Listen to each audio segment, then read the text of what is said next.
بعد ما تخلّص زي ما قُلنا تقعد بقى تتكلم، الدرس كان بيتكلم على 1، 2، 3 اقعد سمّع لنفسك، اشرح لنفسك، لإن أنا كل ما استخدم الحواس كل ما هيبقى أحسن بكتير جدًا.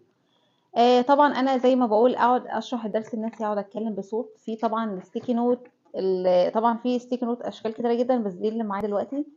في حاجات تانية يعني بس ما علينا دي اللي متاحة دلوقتي، اللي هو الsticky note دي نستخدمها في إيه، لو أنا باذاكر حاجة معيّنة وحسيت إن النقطة دي دايمًا باتلخبط فيها أو حاسة إن أنا مش فاهماها، أنت ممكن تكتبها في الnotes وتحطها في اللي هو المذكرة يعني أو الكتاب، أو لو في سؤال معيّن عايز تسأل فيه لحد ما تشوف المستر تشوف الدكتور وتسأله فيها. طبعًا الhighlight لا غنى عنه، لازم أستخدم الhighlight، أنا باحب الhighlight الأصفر جدًا لإنه بيثبِّت المعلومة وبيبقى في الmemory يعني بتحفظ أسهل، لإن أنا بصراحة بالنسبة لي الحفظ كان معاناة، أنا ما باعرفش أحفظ. كنت يعني أنا باكره المواد دي جدًا، باكره العربي، باكره الدراسات، بغض النظر يعني إن أنا العربي كنحو باحبه، بس الحفظ ما فيش بيني وبينه عمر. الدراسات بقى ما أقولكوش، أنا مهندسة، أنا أحب الرياضة، أحب الmath. بُصّوا العِشق، هاتكلم في فيديو لوحده طبعًا عنها عشان دي العِشق.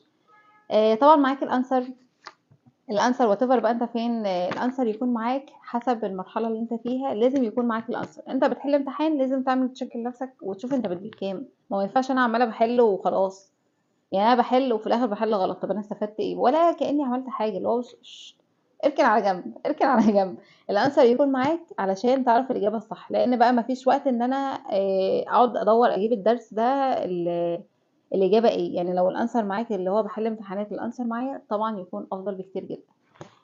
طبعًا في حاجة تانية وأنا باعمل الجدول بتاعي لازم يكون في معايا إيه بقى، لازم يكون يعني في حاجة بتحبها، يعني أنا دايمًا لمّا كنت باذاكر أو كده كنت اللي هو عارفين أنتم إيه، آخد break في حاجة باحبها ice cream مش عارفة إيه، يعني هاخلّص بس الجزء ده وبعد كده آخده، اللي هو في محفّز يعني باعمله لنفسي. حاليًا لو أنا ورايا مهمة مثلًا بغض النظر إن أنا بُصّوا بقيت ضايعة، بقيت في حاجات كتيرة جدًا الواحد بقى غير خالص، دعواتكم. أنا نفسي أرجع زي زمان. المهم إن أنا دلوقتي باحب بسكوت التيبو، باحب يعني بسكوت التيبو، فبابقى أعملها لو أنا هاعمل حاجة وكده اللي هو إيه، أنا هاخلّصها بس وبعد كده هاكلها، زي دلوقتي كده. وده طبعًا مش إعلان على بسكوت التيبو، بس أنا باحبها بصراحة، هي لو عاجباني يعني بُصّوا بدون دخول في تفاصيل. المهم زي ما قُلنا إن أنا أعمل الجدول بتاعي، أحاول أقعد أشرح لنفسي وأسمّع بصوت، أحاول أحل امتحانات ويكون معايا الأنسر، highlight الnotes أقعد أكتب أسئلة. حد بقى هييجي يقول لي إيه، سواء أنت بتاخد درس أو ما بتاخدش درس، على فكرة اللي عايز يتعلم واللي عايز يعني يبقى شاطر ومتفوق هيبقى. لو أنت حتى من النوع اللي self study وأنا أصلًا باحب النوع ده، يعني أنا ما باحبش فكرة الدروس وما باحبش إن حد ييجي يقعد يلقّني المعلومة، باحب أنا كل ما أنا اللي هابحث عنها واقعد أذاكر واجتهد، على فكرة بيثبت وبعدين ما أنا يعني ما أنت بتفهم، المادة قدّامك أنت لو اتعودت بس طبعًا الجيل دلوقتي يعني ما بقاش متعوّد.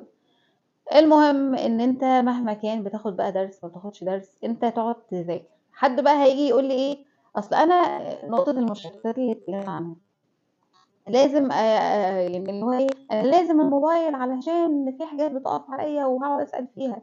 حبيبي اللي عايز تسأل فيه اقعد ذاكر، خلّص الدرس كله، جمّع الأسئلة اللي عايز تسأل فيها في ورقة، وفي الآخر ابقى امسك الموبايل براحتك واقعد اسأل فيها.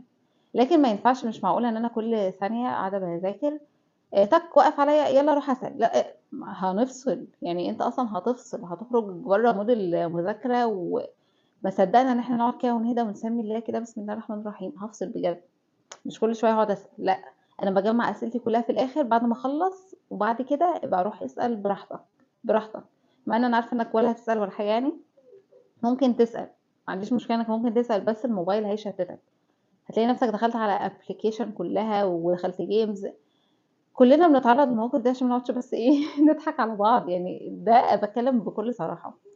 عايزاكم تقولوا لي التجارب بتاعتكم في الcomments وإيه اللي أنتم فعلًا جرّبتوه، حد مثلًا إيه أكتر مادة بيحبها، بتعملوا إيه الtechniques اللي بتعملوها عشان تقدروا تذاكروا. أنا عارفة إن المشتتات كتيرة جدًا والرفاهيات كتيرة وبقى في حاجات كتيرة جدًا مغريات، فاهمين؟ الواحد فيه مغريات أكتر وأنا في رفاهيات عايزة أعملها، فاللي هو طبعًا أكيد نِفْسك تقعد تلعب، بس نحاول نلِم نَفْسنا اليومين دول لإن ما عادش في وقت وما عادش إلا أسبوعين. فنحاول نلم نفسنا، وأصلًا دي المفروض إن دي المهمة اللي عليك، يعني دي الحاجة الوحيدة اللي أنت بتعملها، ف المفروض تتقن عملك.